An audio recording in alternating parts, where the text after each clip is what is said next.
bhagavato arahato sama sambuddhassa. Namo tassa bhagavato arahato sama sambuddhassa. Namo tassa bhagavato arahato sama sambuddhassa. Nathi loke raho nama papa kamang paku batu ti. Tidak ada tempat bersembunyi di dunia ini bagi mereka yang telah melakukan keburukan. Dikutip dari Adipateya Sutta, Anguttara Nikaya, kelompok 3, Sutta nomor 40.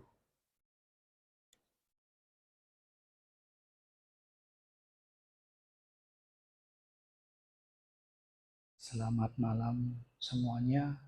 Namo Buddhaya. Namo Buddhaya. Ya, ini kali kedua punya kesempatan untuk berkunjung ke Pusdiklat Sikha Dhamma Sriwijaya. Masih ingat enggak arti dari Sikha Dhamma? Sikha artinya latihan. Dhamma artinya D-A-M-A, bukan D-H-A-M-M-A. D-A-M-A artinya jinak, tidak liar, kalem. Jadi Sikha Dhamma itu belajar untuk menjinakkan diri sendiri dengan cara praktek sesuai dengan Dhamma. Untuk memulai menjinakkan diri itu bukan hal yang terlalu sulit sebetulnya. Yang sulit apa, Bante? Yang sulit konsisten tetap dalam pelatihan untuk menjinakkan diri. Maka hari ini saya akan berbagi 3 hal yang bisa membuat seseorang itu konsisten, tetap pada jalurnya untuk menggeladi diri, untuk bisa mencapai apa yang diharapkan dari praktik Dhamma itu sendiri, yaitu menjadi orang yang jinak, tidak liar, tidak ugal-ugalan. Ada di dalam Adipateya Sutta. Kata adi artinya yang di atas, yang tinggi. Pati artinya si penguasa, yang ngatur. Jadi adipati artinya si penguasa yang ada di atas. Tapi banyak yang menerjemahkan sebagai pengawas. Ada juga yang menerjemahkan sebagai si pengatur. Atau yang paling berkuasa, si penguasa. Kalau kata bupati, pernah dengar? Bu artinya apa? Tanah.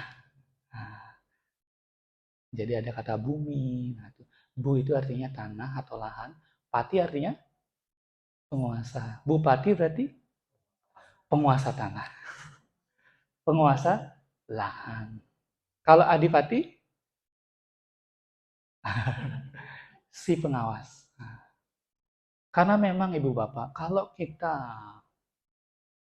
tidak disiplin orangnya, dan nggak ada yang ngawasin, Kira-kira bisa enggak konsisten? Nah, kalau ada kasus begini, satu toko si A, tokonya ada CCTV, sedangkan si B juga buka toko, nggak ada CCTV. Kira-kira orang akan lebih takut berbuat jahat di toko yang mana? CCTV. Kenapa? Ada yang ngawal. Bahkan ini kejadiannya beneran dan sering. Waktu itu diantar oleh umat di satu daerah, saya nggak sebut nama daerahnya. Saya duduk di depan naik mobil.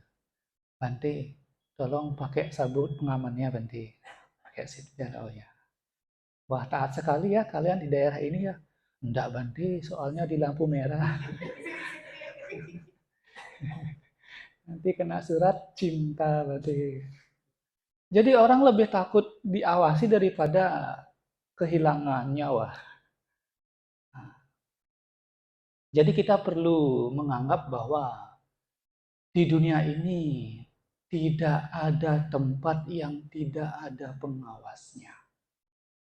Makanya Sang Buddha memberikan formula bahwa ada 3 macam, ada 3 jenis hal yang bisa dijadikan pengawas. Yang pertama adalah atta dipateya. Atta itu artinya diri sendiri. Dipateya ya si pengawas. Diri sendiri sebagai pengawas. Yang kedua, loka dipateya. Loka artinya dunia. Adipati artinya pengawas. Dunia sebagai pengawas. Dan yang ketiga, yang terakhir, Dhamma dipateya. Dhamma yang dijadikan sebagai pengawas. Kita bahas satu-satu. Apa toh Bante yang dimaksud diri sendiri sebagai pengawas? Di dalam sutta dijelaskan seperti ini. Karena orang oleh keyakinannya pada diri sendiri, bahwa diri sendiri yang paling dicintai, sehingga dia menjadi biku, menjadi orang yang taat pada Dhamma. Kemudian dia berpikir, aku taat pada Dhamma, aku menjadi biku bukan demi perolehan, bukan demi puji-pujian, tapi karena aku sadar masih didera oleh derita.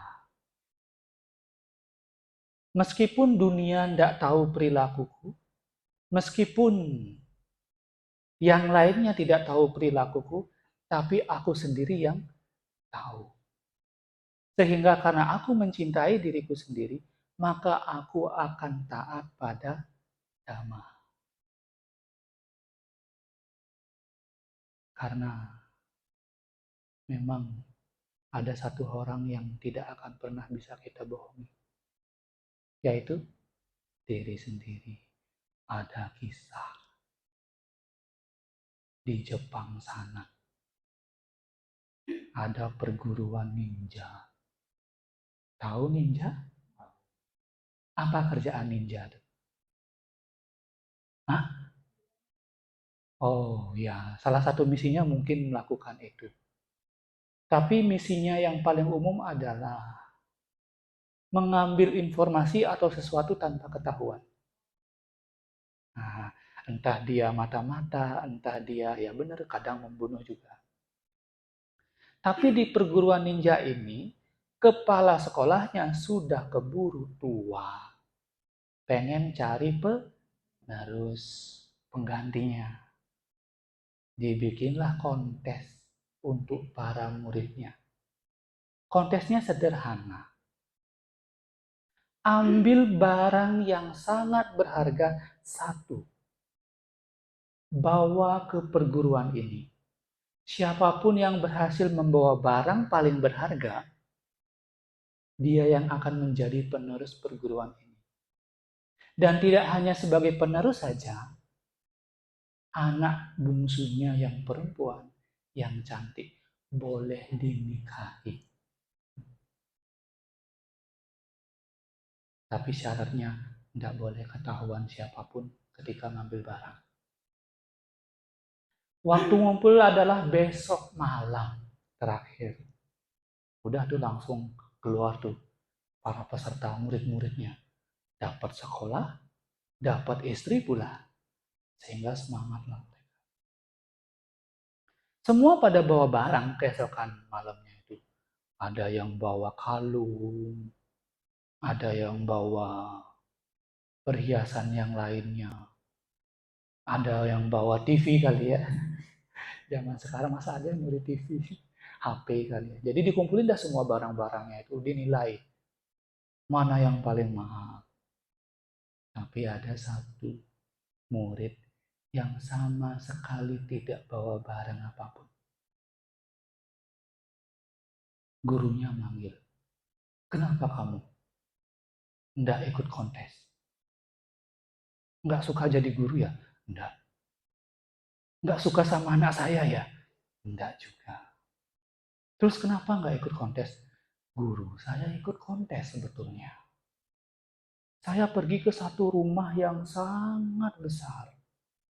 Warnanya serba putih. Depannya ada patung gajah besar. Gadingnya saja dari emas itu gajah. Saya masuk ke rumah itu. Saya buka berangkasnya. Ada satu permata besar sekali guru. Tapi begitu saya mau ambil, saya ingat aturan mainnya. Aturannya adalah tidak boleh ada satu orang pun yang tahu guru. Saya kan orang guru. Kalaupun saya ambil ini, saya akan tetap gagal. Jadi ini ujiannya kayaknya mustahil guru. Karena bagaimanapun, saya bisa menutupi kejahatan saya. Ada satu orang yang tidak bisa pernah absen, yang selalu mengawasi saya. Yaitu siapa? Diri saya sendiri. Wah, luar biasa ya jawabannya ya. Tapi gurunya penasaran. Rumahnya serba putih. Ada gading gajah. Emang kamu pergi ke rumah siapa? Ke rumahnya guru. Karena cuma dia yang punya properti seperti itu. Jadi dari kisah ini kita bisa belajar. Sebaik apapun kita menutupi kejahatan, ada satu orang yang pasti akan tahu, yaitu diri sendiri. Dan karena kita punya hiri, malu, rasa malu terhadap diri sendiri kalau melakukan keburukan, nggak jadi melakukan keburukan. Sehingga tetap tegak pada pelatihan. Contoh kedua.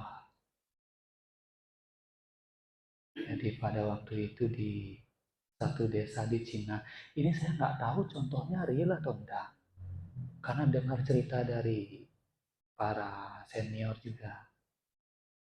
Di Cina itu ada satu desa yang mayoritas pekerjanya adalah petani. Dan sama seperti perguruan yang di Jepang ini, mereka kepala desanya, Pak Kades sudah tua, pengen cari pengganti juga gitu ya. Sama bikin sayembara tapi Pak Kades ini nggak punya anak. Jadi sayembaranya karena dia itu desa petani, siapapun yang bisa menumbuhkan biji yang diberikan oleh Pak Kades dan hasilnya paling tinggi, paling subur, dia yang berhak menjadi kepala desa. Dengan banyak benefit yang tentunya diterima. Dikasihlah biji-bijian itu. Tapi kalau sampai ada yang gagal, didenda. Dihukum. Kalau di Cina ada ceritanya yang lebih ekstrim lagi. Kalau gagal dihukum mati. Nah, jadi karena banyak versi ceritanya. Akhirnya dikasihlah biji-biji itu. Namanya biji kan perlu proses ya untuk tumbuh. Mulailah mereka pesertanya saling lirik satu sama lain. Tumbuhanmu udah setinggi apa? Dilihat, oh sudah setinggi paha. Yang lain juga lihat, oh ada yang sudah setinggi pinggang. 3 bulan kemudian, oh sudah setinggi dada. Ada yang setinggi leher. Tapi ada satu anak muda yang sama sekali tidak numbuh dia. Nah diceritakan ketika waktunya tiba untuk melihat hasilnya, semua sudah bawa tumbuh-tumbuhan. Tapi tumbuhannya kok beda warna semua. Ada yang warna hijau, ada yang warna merah, ada yang warna kuning, macam-macam. Kecuali ada satu pemuda bawa pot kosong.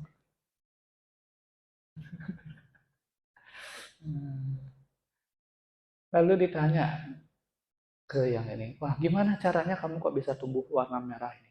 Ya saya kasih pupuk, saya siram setiap hari. Yang warna putih juga ditanya, oh iya saya juga kasih pupuk, kasih kotoran sehingga bisa numbuh. Begitu dilihat yang pot kosong itu, kamu kenapa? Kok potnya kosong? Ya saya udah coba pakai pupuk, saya lihat tetangga dia pakai kotoran sapi saya ikut, pakai kotoran kambing saya ikut, tapi nggak numbuh ya apa mau dikata. Lalu yang dipilih adalah yang pot kosong tadi. Karena kepala desa, sebelum membagi bijinya, direbus dulu semuanya. Sehingga tidak ada mungkin yang bisa tumbuh. Lagi-lagi yang terpenting adalah jujur pada diri sendiri. Atta dipa tea. Diri sendiri yang dijadikan pengawas. Agar bisa tetap teguh pada dhamma. Agar bisa menjadi jinak. Lalu yang kedua, loka dipatea. Karena ada kan orang yang bisa membohongi diri sendiri. Jadi di pustaka suci ditulis, karena orang sudah mungkin kadang tidak malu pada dirinya sendiri, menjadi biku, atau menjadi berumah tangga yang taat pada Dhamma. Dia pergi ke gubuk kosong, dia akan berpikir, di dunia ini tidak hanya yang kelihatan makhluk-makhluk yang ada, tapi ada juga makhluk-makhluk yang tidak kelihatan. Entah para dewa, atau entah para bante yang punya kemampuan sakti bisa baca pikiran sendiri. Bisa baca pikiran makhluk lain. Kalau saya sebagai biku, atau saya tambah sebagai perumah tangga yang mengaku umat Buddha, punya pikiran buruk, nanti saya diledekin oleh makhluk-makhluk itu. Tuh lihat, tampak luar sih pengikutnya Sang Buddha. Tuh lihat, tampak luar sih pakai jubah, tapi pikirannya masih busuk. Karena tahu dunia di luar sana itu bisa membaca pikirannya, sehingga dia tetap tegak pada Dhamma, mengusir pikiran-pikiran yang buruk. Itu loka dipatea. Dunia luar yang dijadikan sebagai pengawas. Atau gampang yang ngomong zaman sekarang, CCTV yang dijadikan sebagai pengawas. Jadi waktu itu kan saya pernah pergi ke satu wihara hutan. Saya nggak perlu sebutkanlah nama wiharanya. Karena di sana diyakini banyak ada hal-hal yang mistis. Jadi waktu itu saya pergi ke sana bertemu dengan satu bante. Jadi begitu sampai di sana dikasih gambar. Ada gambar 4 hewan. Ada gambar ular kobra. Ada gambar ular yang ekornya merah. Ada ular yang punggungnya warna biru. Sama terakhir ada ular yang belang-belang. Ular bandotan candi kalau nggak salah namanya. Dikasih tahu. Kamu kalau nanti naik ke hutan, digigit oleh ular-ular ini, ada dua opsi yang bisa kamu lakukan. Satu, mati dengan gelisah. Opsi dua, mati dengan tenang. Pilih yang mana? Nah, jadi kalau digigit oleh 4 hewan ini, ya dua itu aja opsinya. Kenapa? Karena hutannya agak dalam. Dan untuk turun minta tolong pasti tidak akan keburu. Dan juga terjal. Ya sudahlah, naiklah. Dan naik karena rasanya haus. Waduh, kalau dapat minum kayaknya enak nih gitu ya. Sambil bawa jubah apa segala macam peralatan. Tiba-tiba dong, doa terkabulkan. Dapat air yang banyak dari langit. Kehujanan. Nah, udah. Tapi yang membuat kita agak jengkel, agak tidak nyaman hati di awal, penghuni sana ngomong, Bante, nanti Bante dapat kunti yang di agak paling atas tuh Bante. Konon katanya, di sana ada makhluk Bante. Badannya kerah, mukanya datar. Kalau Bante beruntung, bisa bincang-bincang dengan makhluk itu. Sehingga, selama kami di sana, meskipun kutinya agak jauh-jauh, nggak berani lo mikir yang macam-macam. Karena kalau sampai mikir yang macam-macam, wah nanti kita bisa interview dengan makhluk itu ya berabe juga. Justru karena tahu bahwa ada makhluk-makhluk yang demikian, meskipun kita tidak bisa lihat, tapi tahu ada makhluk-makhluk itu, kita punya rasa malu. Sebagai sosok berjubah atau sebagai sosok yang mengaku menjadi murid Sang Buddha, masih punya pikiran buruk. Itu loka dipateya. Dunia luar yang dijadikan sebagai pengawas. Sekalipun tidak tampak mata. Dan yang terakhir, Dhamma dipateya. Yaitu dhamma yang dijadikan sebagai pengawas. Karena ada loh orang yang diri sendiri tidak malu melakukan keburukan. Ada juga loh orang yang tidak percaya sama makhluk-makhluk begituan. Tetapi malu atau tidak pada diri sendiri, percaya atau tidak pada makhluk-makhluk tersebut, hukum dharma tetap berjalan. Dharma itu adalah hukum alami yang berlaku secara universal. Salah satu dharma yang diajarkan adalah tentang hukum perbuatan. Diri sendiri malu atau tidak, kalau melakukan perbuatan buruk, diri sendiri yang kena batunya. Orang luar tahu atau tidak kita melakukan keburukan, bahkan penegak hukum tahu atau tidak kita melakukan keburukan, hukum karma tidak akan salah alamat. Kita yang akan kena batunya. Maka jadikanlah Dhamma sebagai pengawas. Ajaran benar sebagai pengawas. Untuk menutup uraian ini ada satu kisah di dalam Dhammapada. Pada waktu itu ada 3 kelompok biku yang sama-sama ingin ketemu Sang Buddha.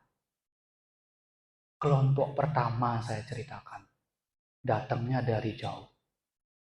Di tengah perjalanan, ketika sedang menerima dana makanan, tiba-tiba dapur yang mengundang dana makan tersebut terbakar. Zaman dulu atapnya tidak seperti sekarang seperti ini. Dari alang-alang ya. Sehingga kalau dapurnya kebakar, atapnya juga terbakar. Tapi sayang, di atas lagi ada gagak yang bertengger. Lagi nyantai, nggak tahu dapurnya kebakar. Sehingga gagaknya juga terbakar hangus. Para bantinya lagi ceramah, lagi dengar ceramah habis dana makan, lihat ada gagak hangus jatuh. Kasiannya gagaknya ya. Ada yang penasaran, kira-kira kenapa ya masa lalu gagak itu kok sampai harus hangus seperti itu? Kenapa kira-kira? Mau tahu nggak? Nah, besok saya kasih tahu ya. Nah, jadi mereka memutuskan, nanti kalau ketemu Sang Buddha kita tanya saja, kenapa si gagak kok matinya hangus seperti itu? Itu kelompok pertama. Kemudian kelompok biku yang kedua, datangnya dari jauh pula, tapi harus lewat jalur laut. Jadi nggak bisa jalan kaki. Naik kapal lah dia. Naik kapal, di tengah laut, tiba-tiba kapalnya berhenti. Dicek mesin kapalnya aman. Dicek muatannya tidak terlalu berlebih. Sehingga kapten kapal memutuskan untuk cari, ini yang bawa sial siapa sih? Tahu caranya untuk menentukan siapa yang bawa sial? Nggak tahu? Saya nggak usah kasih tahu. Kalau mau tahu, nanti ya off cam saja. Di pustaka suci ditulis bagaimana caranya. Ternyata ketahuan, Bante kok setengah-setengah ngajar damanya Bante. Nggak dikasih tahu caranya cari orang yang sial yang seperti apa. Ini direkam soalnya. Kalian pulang, di rumah ada kesulitan, nanti dicari tahu nanti. Orang rumahnya nanti diusir. Jadi di skip saja caranya. Ketahuan bahwa orang yang bawa sial itu adalah istri nahkoda sendiri. Sehingga nahkoda berpikir, daripada gara-gara satu orang ini kita mati kelaparan di tengah laut, mending saya korbankan istri saya saja. Tapi karena sayang kalau perhiasannya juga ditenggelamkan ke dalam laut, diambil dulu semua perhiasannya. Tapi karena dia tidak tega kalau melihat istrinya berenang di tengah laut, sehingga agar dia bisa meninggal dengan tenang, tanda kutip, lehernya diikat ke satu kendi, kendinya diisi oleh beban berat. Sehingga begitu dilepaskan ke laut bagaimana? Jelek. Kejamnya. Itu di pustaka suci ditulis begitu. Setelah jelek, baru para bante yang numpang itu tahu kejadiannya. Aduh, kasihan istrinya. Sudah keburu di larung. Apa sih namanya kalau itu? Ditenggelamkan. Penasaran para bantenya. Kenapa ya kok istri nahkodanya itu bisa tragis seperti itu meninggalnya? Penasaran enggak? Besok ya. Itu kelompok yang kedua. Mereka memutuskan, nanti kalau ketemu Sang Buddha kita tanya, kenapa kok istri nahkodanya itu bisa meninggal dengan tragis seperti itu? Nah, kelompok yang ketiga. Dia nggak terlalu jauh dari Sang Buddha sehingga lewat darat. Tapi karena kemalaman, dia harus menginap di satu wihara. Tapi tidak ada wihara di sana. Adanya gua. Ada putih di dalam gua, ada 7 dipan, mereka pas bertujuh. Sehingga setelah minta izin pada warga untuk menginap, dikasihlah izin untuk menginap. Masuk mereka bertujuh. Lagi asik-asik istirahat, tiba-tiba batu di dalam gua itu runtuh. Runtuhnya itu pas sekali di depan pintu kuti. Didorong kok enggak bisa. Minta tolong warga yang di luar juga enggak bisa. Terjebak kan enggak selama berapa hari? 7 hari. Tanpa makan, tanpa minum. Di hari ke-7, enggak ada hujan, enggak ada angin, tiba-tiba longsorannya itu gelinding sendiri. Para bantenya berpikir, Ini kenapa kita sial amat ya? Padahal mau bertemu Sang Buddha. Nanti kita tanyalah Sang Buddha, kenapa kok kita bisa sesial ini, bertujuh ini? Nah, nggak usah nunggu besok ya alasannya ya. Sekarang saja tak jelasin. Jadi singkat cerita, mereka 3 kelompok ini sudah bertemu dengan Sang Buddha. Bincang-bincang ramah tamah, baru mereka tanya satu persatu. Bante, kelompok pertama nanya. Pas kami mau ke sini, ada gagak kebakar, Bante. Di rumah umat, dapurnya kebakaran, gagak itu kebakar. Kok bisa mati tragis itu gagaknya, Bante ya? Kemudian Sang Buddha menerawang. Gimana suaranya menerawang? Saya nggak bisa nerawang soalnya. Dikasih tahu. Oh, pantas gagak itu matinya kebakaran. Dulu dia itu petani. Punya domba. Dari beberapa domba, ada satu yang bandel. Disuruh pergi, nggak mau. Giliran disuruh diam, nggak mau diam. Jengkel lah dia sama domba ini, sehingga mau dipindah alamkan. Pakai golok di lehernya, tapi nggak mau. Mungkin dombanya kebal, nggak tahu. Sehingga bagaimana caranya untuk memindah alamkan domba ini? Kok kalian tahu? Agak psikopat ya.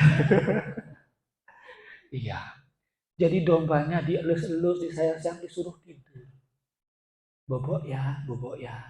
Dikasih jerami di atasnya. Biar hangat ya. Dibakar dan meskipun kebal pada pisau, dia tidak kebal pada api. Matilah domba itu. Karena perbuatan buruknya ini, petani harus lahir di alam yang buruk berkali-kali. Dan di kehidupan terakhirnya dia jadi gagak itu. Matinya pun terbakar di udara.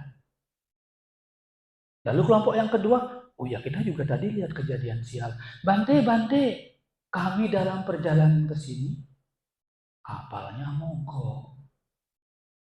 Yang menjadi korban, yang ditumbalkan adalah istri nahkodanya. Kasihan Bante. Kenapa ya kok bisa meninggalnya seperti itu? Lagi Sang Buddha ngerawang. Oh, pantas dia meninggal seperti itu. Karena dulu perempuan itu menjadi istri seorang petani. Dia punya anjing yang sangat setia.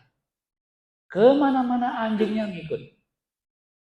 Mau cari kayu bakar, ngikut. Mau cari suaminya bawa rantang, ikut.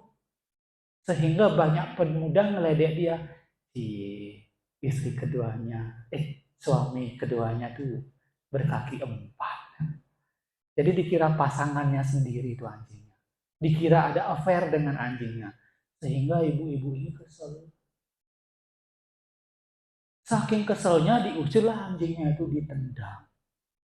Pergi anjingnya, habis itu tidak lama balik lagi. Diusir dengan ucapan kasar, pergi dia, habis itu tidak lama balik lagi. Selidik punya selidik. Ternyata anjingnya itu dulu pernah jadi suami. Sehingga dikasarin semacam apapun, karena sayang pada istri mantan dulu, mantan istrinya zaman dulu, sehingga dia akan balik terus itu anjing. Karena saking jengkelnya, akhirnya dia buru-buru, habis ngasih makanan ke suaminya, pergi dia ke dekat danau. Dipanggil lah anjingnya itu. Anjingnya seneng dong. Wah, dia sudah baik datang dengan ekornya yang kecil. Dia elus-elus lehernya. Kemudian perempuan tadi bawa guci kosong.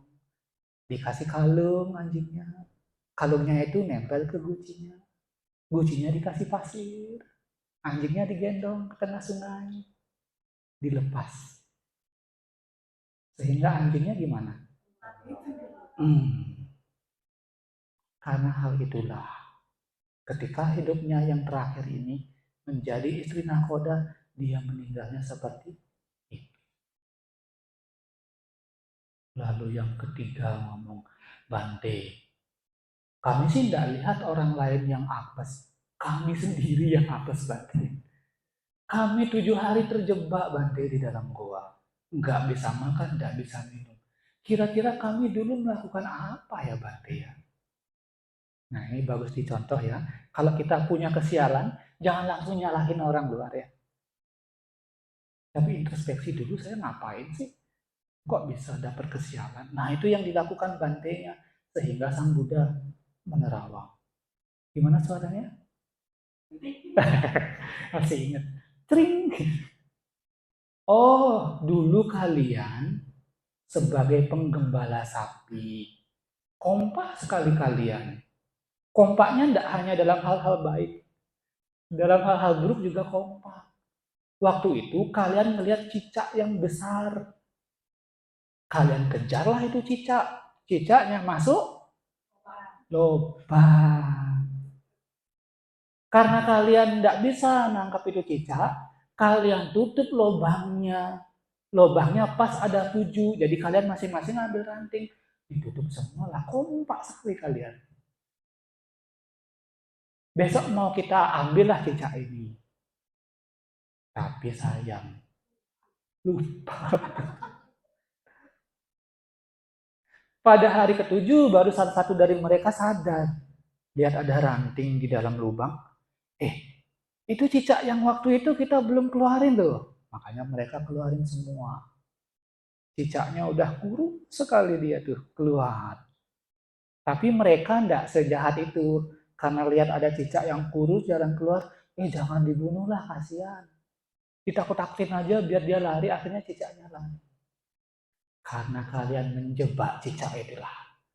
Kalian terjebak di dalam gua selama 7 hari. Lalu Sang Buddha menyimpulkan uraian ini dengan kalimat di dalam Dhammapada, Cahir 127. Tidak di udara, tidak di dalam laut, apalagi bersembunyi di dalam dunia. Ada tempat yang terhindar, ada tempat yang bisa dijadikan untuk bersembunyi dari perbuatan buruk kita sendiri. Makanya itu penting, jadikanlah Dhamma sebagai pengawas. Meskipun diri sendiri tidak tahu malu, meskipun orang luar tidak tahu, tapi hukum karma tetap berjalan. Maka dengan 3 hal ini, Atta Dipatya, diri sendiri sebagai pengawas, Loka Dipatya, dunia sebagai pengawas, dan Dhamma Dipatya, Dhamma yang dijadikan sebagai pengawas. Hendaknya kita tetap lurus, tetap tegak, sehingga kita bisa konsisten dalam sikha Dhamma. Konsisten dalam melatih diri untuk menjadi orang yang jinak. Orang yang berjalan sesuai dengan Dhamma. Anumodana atas perhatiannya. Saya tutup uraian ini dengan Sabbe Sata Bhavantu Sukhitata. Semoga semua makhluk berbahagia.